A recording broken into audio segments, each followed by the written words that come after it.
Hello everyone. So far we discussed about the shortest job first in case of non-preemptive mode. So this particular algorithm may also work in preemptive mode. So that is what how to perform this shortest job first in preemptive mode we will discuss in this video. So the another name for preemptive shortest job first, which is nothing but shortest remaining time. The another name for this algorithm is shortest remaining time. So we'll discuss with an example. So here we have four set of process and their corresponding arrival time and burst time are given here.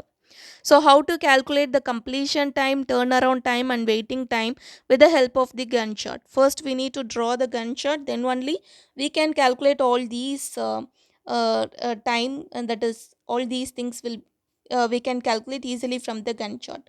So let us see first.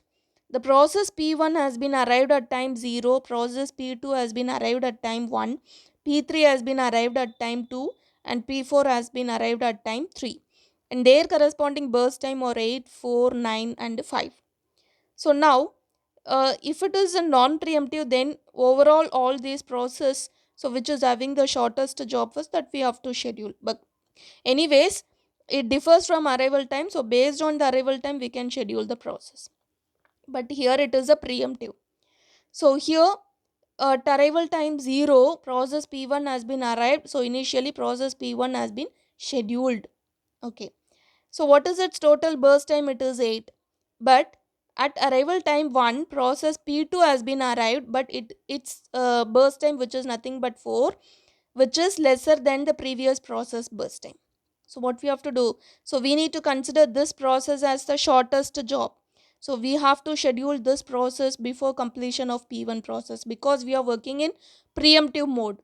So preemptive means, so at any time we can release the process from the CPU. So this is possible. That is what preemptive. So we should release the currently executing process, and we have to schedule the process P2, though it is having the minimal shortest time than the previous process. Okay, now we are scheduling the process P2 and its burst time is nothing but 4. So it starts at time 1, so it is completed at time 5. And the next one, next shortest process, so at time 5 all the process has been received till P4, right? So their corresponding burst time we have to check it. P4 process has the shortest burst time, so we need to schedule that process.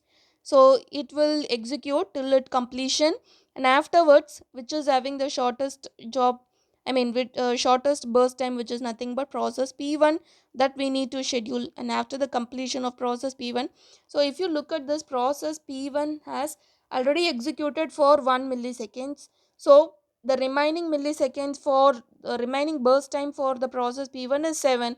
So that only it is actually executing now. Okay, so it gets completed at 17, and then finally we are providing the process P3, which has the longest burst time among these four processes. Okay, so it gets completed at time 26. Now based on this Gantt chart, whatever the time we have mentioned here, we can able to represent this completion time of all the process.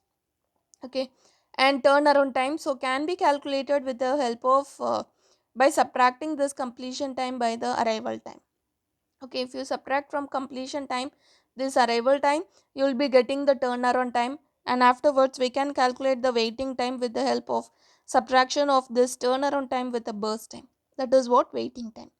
So after getting it, we can calculate the average waiting time. So what is the value you are getting? 6.5 milliseconds. That is the average waiting time of this example.